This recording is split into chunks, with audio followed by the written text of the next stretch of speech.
She sacrificed everything, her youth, her education, her dreams, all for a family that never valued her. But one decision changed everything. Don't forget to subscribe and turn on the bell icon for more powerful stories like this. I never imagined that at 24, my life would already feel like it was over.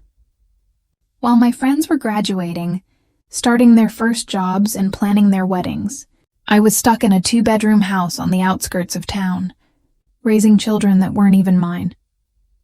My name is Emily Carter, and for the past 5 years, I've been more of a mother than a sister. When my brother, Daniel, and his wife Claire had their first child, they told me it would only be for a few months. Just until we get settled, they said. I was young, naive, and hopelessly loyal to family, so I dropped out of my community college program and stepped in.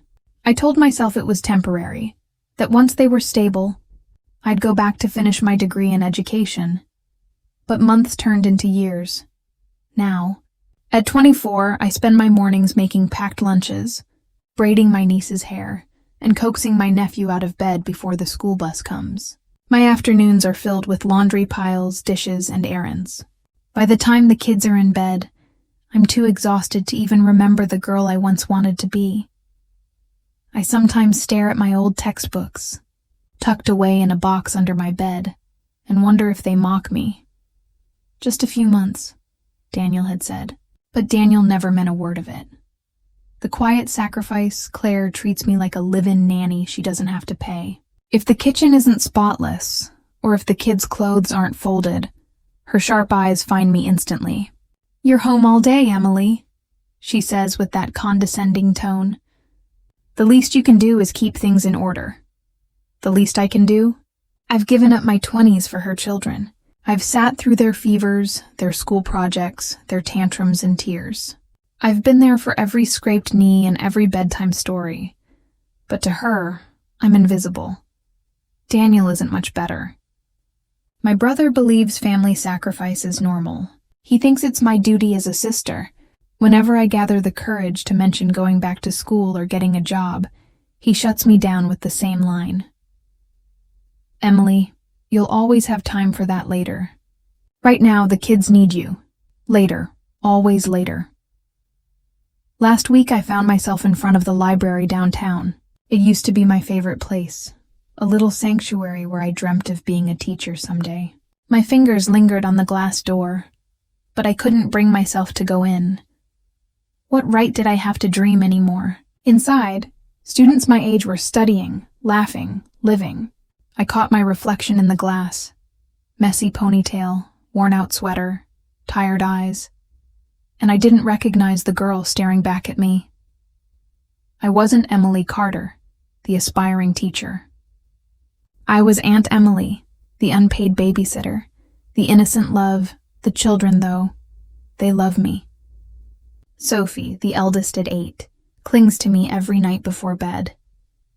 "Don't ever leave us, Aunt Emily," she whispers into my neck. And my heart breaks a little more each time, because I know that as much as I love them, I can't keep living like this forever. Their love is pure, untainted, but their parents' expectations? Crushing. The first cracks that night after the kids were asleep, I overheard Daniel and Claire talking in the kitchen. I hadn't meant to listen, but their voices carried through the thin walls. "She'll never leave," Daniel said flatly. "Emily knows we need her. She's too soft to say no." Claire laughed lightly, almost smug. "Good. With the new baby coming, we'll need her even more." My breath caught in my chest. "New baby?" I pressed my back against the wall, the words sinking like stones into my stomach. Another child, another responsibility, another chain locking me into this life I never chose. I slid down the wall, clutching my knees to my chest, fighting the tears that blurred my vision. So it was true. My sacrifice was never going to end, and for the first time, an unfamiliar thought flickered in my mind. What if I walked away?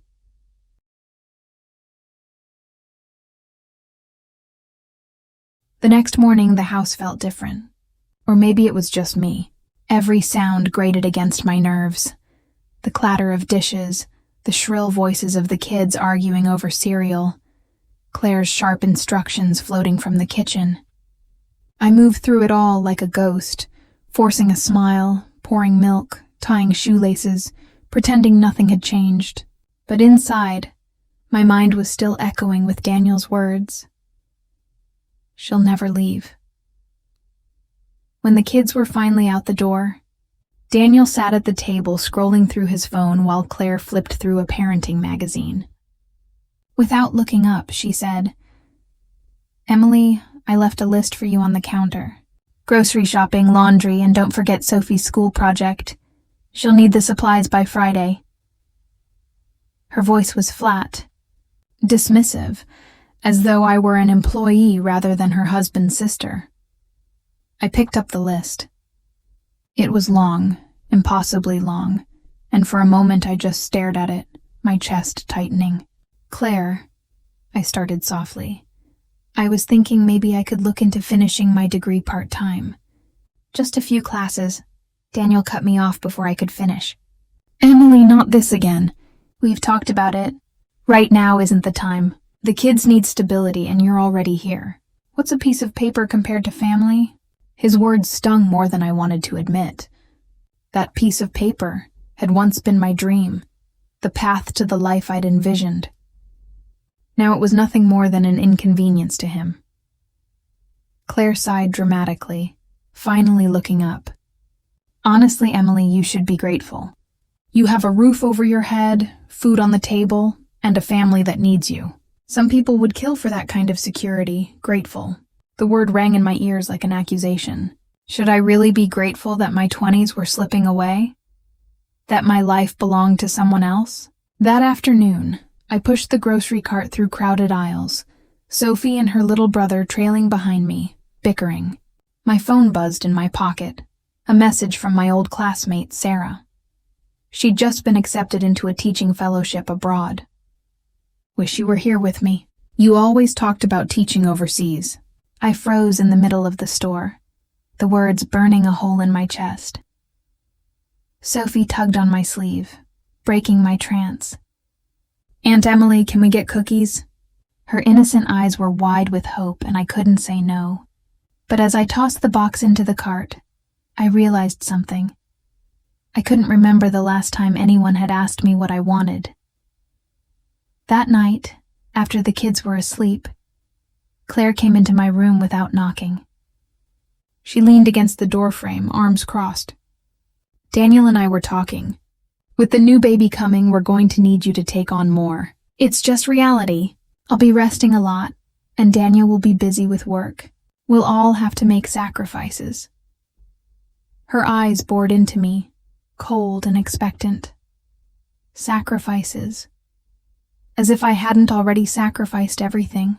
I nodded slowly, too exhausted to argue, but inside, something in me was starting to break. For the first time in years, I lay awake long into the night, staring at the ceiling. My brother and his wife didn't see me as family. They saw me as a tool, and no matter how much I loved the children, I couldn't escape the truth that was clawing its way into my heart. If I didn't do something soon, I'd wake up one day and realize I had no life left at all. The tension in the house thickened over the next few days. Every time Claire mentioned the baby, her hand brushing over her stomach with a smug little smile, my chest tightened. The announcement should have been a joyful moment. But for me, it felt like a prison sentence. Another child meant another set of sleepless nights, another mouth to feed, another reason for Daniel to tell me to wait a little longer. One evening, while I was folding laundry in the living room, Daniel walked in, his tone casual but his words sharp. "Emily, Claire's going to need more rest now. So from now on, I'll need you to handle bedtime with the kids, plus the morning routine. I'll cover weekends when I can, but during the week, it's all on you." I looked down at the tiny socks in my hands, my throat tightening. Daniel, He cut me off with a raised hand. Emily, don't start. You know we can't afford outside help. Your family. Families step up. That's just how it is. I wanted to scream, to tell him that stepping up had already cost me my future, that I was drowning in responsibilities that weren't mine. But the words lodged in my throat, heavy with guilt. The kids adored me. Walking away from them felt impossible. Later that night, as I tucked Sophie into bed, she clung to my arm. Aunt Emily, when the new baby comes, will you still read me stories? Her big eyes glistened in the soft glow of the nightlight, and I felt my resolve crumbling. How could I abandon them when they depended on me so completely? But in the quiet moments after they were asleep, when the house settled into silence, the weight of my situation pressed down harder than ever. I wasn't just losing time anymore. I was losing myself. A few days later, I sat on the back porch trying to catch my breath from the chaos inside, when my phone buzzed. It was a message from Rachel, my childhood friend who had moved to another city years ago. Hey stranger, how are you holding up? I miss you. Call me sometime. I hesitated, staring at the screen. I hadn't told Rachel the full truth about my life. I was too ashamed. But something inside me snapped. My fingers trembled as I typed. I don't know who I am anymore. I'm raising Daniel's kids, and now Claire's pregnant again. I can't breathe, Rachel. I feel trapped. Her reply came almost instantly. Emily, this isn't your life. You deserve more than this. Call me tonight, please. I swallowed hard, tears pricking my eyes. For the first time in years, someone saw me. Not the babysitter, not the maid, not the convenient sister, but Emily. Just Emily. That night, after everyone was asleep, I sat on the edge of my bed, phone pressed to my ear, whispering into the darkness. Rachel's voice on the other end was calm but firm. You can't keep living like this. They've stolen enough from you. You need to start thinking about what you want, Emily, before it's too late. Her words echoed in my chest, louder than Daniel's commands or Claire's dismissive sighs. For the first time, I allowed myself to imagine a different future, one where I wasn't trapped in this house, where I could finish school, build a career, maybe even fall in love without feeling chained to someone else's choices. But the thought of leaving Sophie and her little brother tore at me. Their innocent faces, their trust, their love, it was the one tether holding me here. Still, as I hung up the phone and lay back on my pillow, one thing was certain. A storm was building inside me, and sooner or later, it was going to break. The weeks that followed felt like a blur, a cycle of chores and exhaustion that never seemed to end. With Claire's pregnancy progressing, she excused herself from nearly everything. Cooking, cleaning, even simple tasks like helping Sophie with her homework.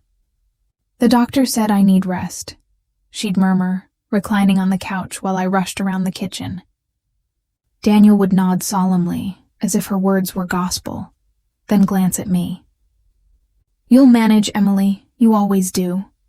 Those words became a curse. You always do. They hung over me like shackles. Every time I thought about pushing back, guilt clawed its way into my chest. What if saying no meant the kids suffered? What if Daniel cut me off entirely, pushing me out of their lives? One Saturday afternoon, as I carried a load of groceries inside, I overheard Daniel on the phone. His voice was low, serious, the way it always was when he didn't want anyone listening. Yeah, Claire's happy. She's already planning the nursery. Emily? Oh, she'll take care of everything. She doesn't have much going for her anyway. The words sliced through me like glass. I froze in the doorway, clutching the grocery bags until my fingers ached. Doesn't have much going for her anyway. That night, after everyone went to bed, I pulled out the notebook I had hidden at the back of my dresser. It was filled with scraps of my old life, college brochures, scribbled dreams, goals I'd written down years ago when I still believed the world was wide open. I traced my fingers over the faded ink and felt something ignite deep in my chest. Maybe Daniel was right. I didn't have much going for me right now. But that didn't mean I couldn't change it. The next morning, I woke earlier than usual, slipped out of the house and walked to the public library. The smell of old paper and quiet whispers welcomed me like an old friend. My hand shook as I typed into the computer search bar. Local college re-enrollment programs. Dozens of results popped up, and with each click, hope flickered brighter. There were night classes, online courses, scholarships for women who had put their education on hold. I scribbled down details until the pages of my notebook were full. For the first time in years, the future didn't feel like a locked door, but that fragile hope cracked as soon as I returned home. Claire was sprawled on the couch, a half-empty bowl of chips at her side. Daniel was pacing the living room with a furrowed brow. When he saw me, his face hardened. "Where were you?" "At the library," I said softly, clutching the notebook to my chest. "The library?" His tone was sharp, mocking. "Emily, you don't have time for whatever that is. We have a family to take care of. Claire needs you. The kids need you." Claire smirked, not even looking up from her phone. "Honestly, Emily, it's cute that you still think about school. But you're not 18 anymore. Be realistic." Heat rose to my face, shame and anger twisting together. I wanted to scream, to throw the notebook at them, to demand they see me as more than a servant. But I swallowed it down. For now, that night, as I lay in bed, Rachel's words echoed again. "This isn't your life. You deserve more." I stared at the ceiling, clutching my notebook like a lifeline. They could laugh, dismiss, and command, but something inside me had shifted. I was done waiting for permission.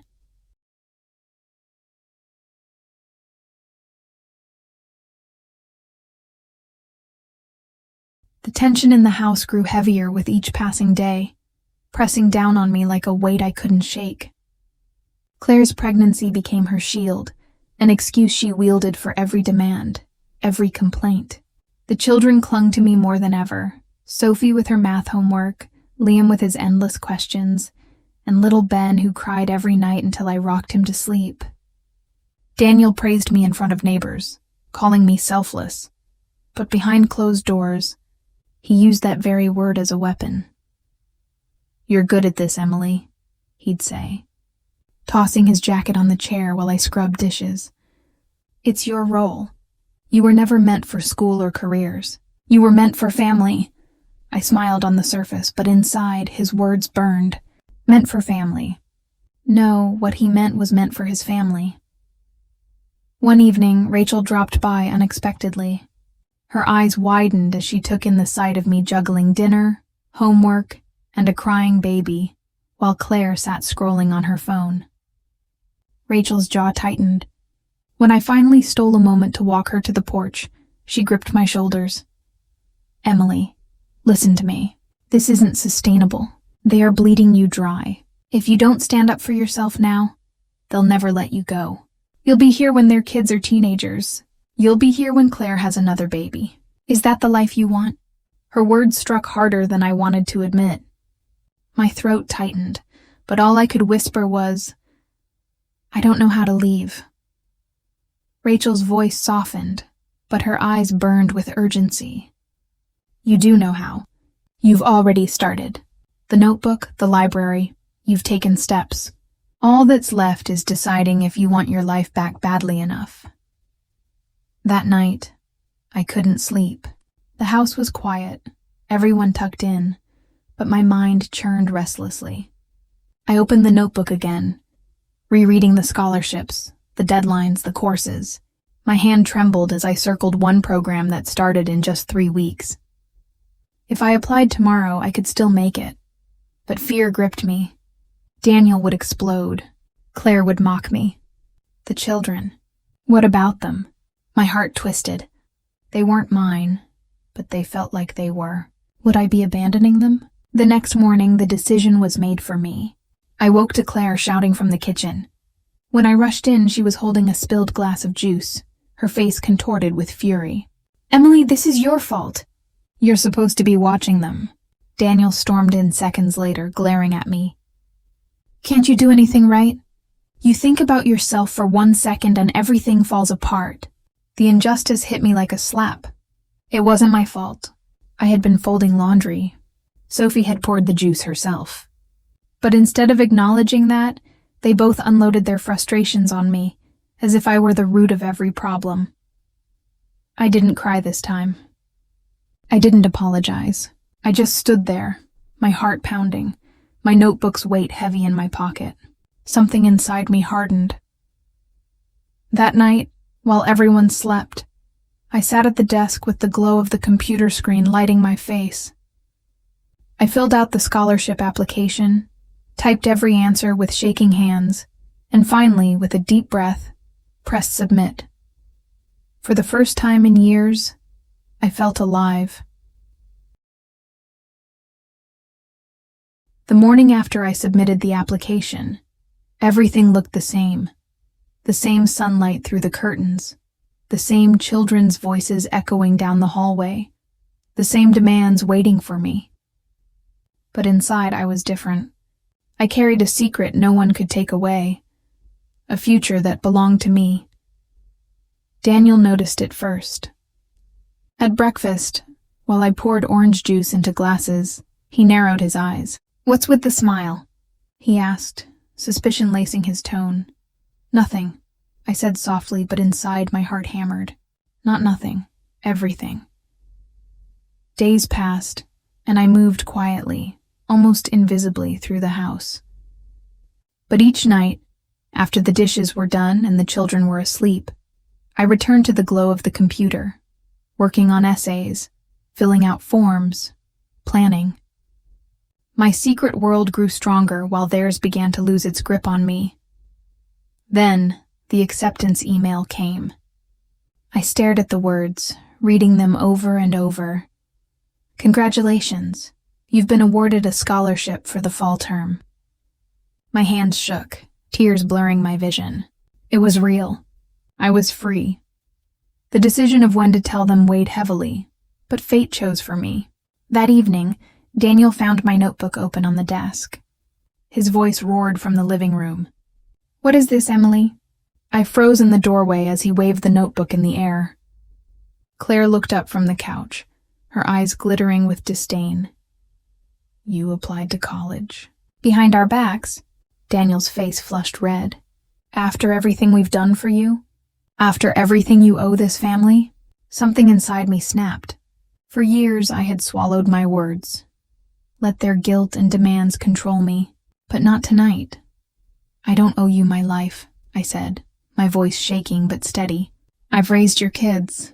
I've sacrificed my education, my future, my happiness, all for you. And it's never enough. It will never be enough for you," Claire scoffed. "Don't be dramatic. Who's going to take care of the children while you play student?" I looked at her, really looked, and for the first time I saw not strength but weakness. Her dependency, her selfishness, her fear of responsibility. "They're your children, Claire. Your responsibility." "Not mine," Daniel sputtered, searching for words, but I didn't wait for his response. I walked past him, my hands trembling, and went upstairs.